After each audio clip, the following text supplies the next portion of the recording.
আমসত্ত্ব দুধে ফেলি তাতে কদলি দলি। কবিগুরুর কলমেও প্রতিফলিত হয়েছিল আমসত্ত্বের স্বর্গীয় স্বাদের মুগ্ধতা। পাকা আম থেকে তৈরি বিশেষ একটি খাবার হলো আমসত্ত্ব। আমের চেয়েও কদর বেশি আমসত্ত্বের, কারণ বছরের একটি নির্দিষ্ট সময়ে আম পাওয়া যায়। তবে আমসত্ত্ব মেলে গোটা বছরই। মালদহের বিভিন্ন গ্রামীণ অঞ্চলের মহিলারা পাকা আম থেকে আমসত্ত্ব তৈরির কাজ করে আসছেন বহু বছর ধরে। এমনই একটি এলাকা ইংরেজবাজার ব্লকের কোতোয়ালি অঞ্চলের কল্যাণপুর গ্রাম। প্রায় 60 থেকে 70টি পরিবারের বাস এই গ্রামে। আমসত্ত্ব পেশার সঙ্গে যুক্ত এই সকল পরিবার।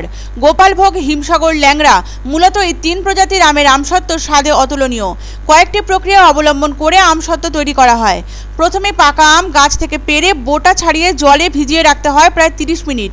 এরপর খোসা ছাড়িয়ে নিয়ে আবারও প্রায় 15 মিনিট আমগুলিকে জলে ভিজিয়ে রাখার পর থেতো করে নেটে চেলে নিয়ে পেস্ট তৈরি করতে হয়। তারপর একের পর এক প্রলেপ দিয়ে রোদে শুকাতে হয় সেই আমের পেস্ট। এইভাবে 7 দিন রোদে শুকাতে হয় এই আমের প্রলেপগুলিকে।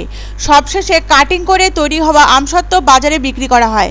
মালদার আমসত্ত্বের বাজার দর কেজি প্রতি 1400 থেকে 1600 টাকা। তবে একটু নিম্নমানের আমসত্ত্ব বাজারে বিক্রি হয় 800 টাকা থেকে 1000 টাকা কিলো দরে। তবে অন্যান্য বছরের তুলনায় এই বছর আমসত্ত্ব তৈরিতে কিছুটা সমস্যার সম্মুখীন হতে হয়েছে আমসত্ত্ব প্রস্তুতকারীদের, কারণ আমের ফলন তুলনামূলকভাবে কম এই বছর। পর্যাপ্ত পরিমাণ আম না মেলার দরুন বেশ কিছুটা কম পরিমাণে তৈরি হচ্ছে আমসত্ত্ব। পর্যাপ্ত পরিমাণে আমসত্ত্ব যদি তৈরি না হয় তাহলে আমের মতোই আমসত্ত্বের দামও বৃদ্ধি পাবে কয়েক গুণ বলে জানালেন এক আমসত্ত্ব প্রস্তুতকারী।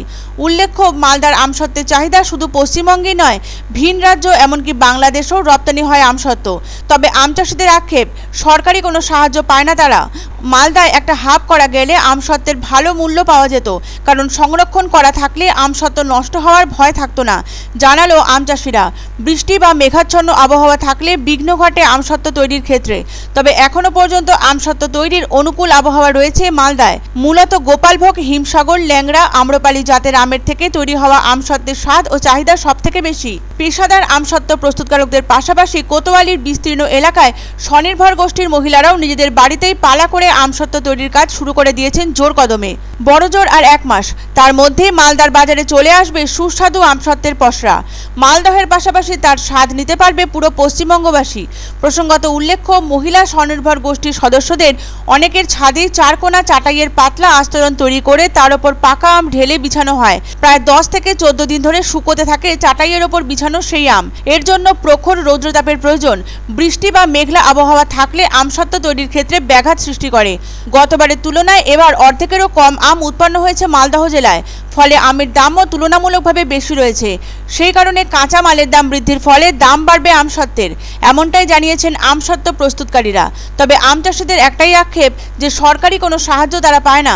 বস্তুত মালদহের অন্যতম কুটির শিল্প আমসত্ত্ব তৈরি। এই জেলার ইংলিশ বাজার শহর সংশ্লিষ্ট এলাকায় বাড়ি বাড়ি তৈরি হয় আমসত্ত্ব। টাকার বিশেষ কোনো অভাব নেই এই শিল্পে। তবে প্রকৃতির খামখেয়ালিপনায় আমের যোগান কমে যাওয়ায় কিছুটা সমস্যার সম্মুখীন হতে হচ্ছে আমসত্ত্ব প্রস্তুতকারকদের। মোটামুটি 10% হচ্ছে, মানে এবার আম অনেক কম হয়েছে। আম যেহেতু কম হয়েছে সেজন্য আমসত্ত্ব কম তৈরি হচ্ছে। মুষ্টিমেয় কয়েকটা বাড়িতে হচ্ছে, বেশিরভাগই বাড়িতে হচ্ছে না। এটা গোপালভোগ আমসত্ত্ব তৈরি হচ্ছে। আমসত্ত্ব করতে প্রচুর পরিশ্রম হয়, আমরা সেই হিসাবে দাম পাই না। দাম যদি 2 থেকে 2500 টাকা কেজি হয় তাহলে আমাদের লাভ হবে। মালদা জেলার ইংরেজবাজার সহ বিভিন্ন ব্লকে আমাদের গ্রামীণ মহিলা মা বোনেরা আমসত্ত্ব তৈরি করে থাকে। মালদা জেলার অতি উৎকৃষ্ট মানের আম দ্বারা এই আমসত্ত্ব তৈরি হয় এবং আমের সিজনের পরে এই আমসত্ত্ব দিয়ে আমরা কিন্তু আমের আস্বাদন পেয়ে থাকি। এটা বিদেশে বাজারে যেমন চাহিদা আছে, আমাদের বিভিন্ন রাজ্যে যথেষ্ট চাহিদা আছে।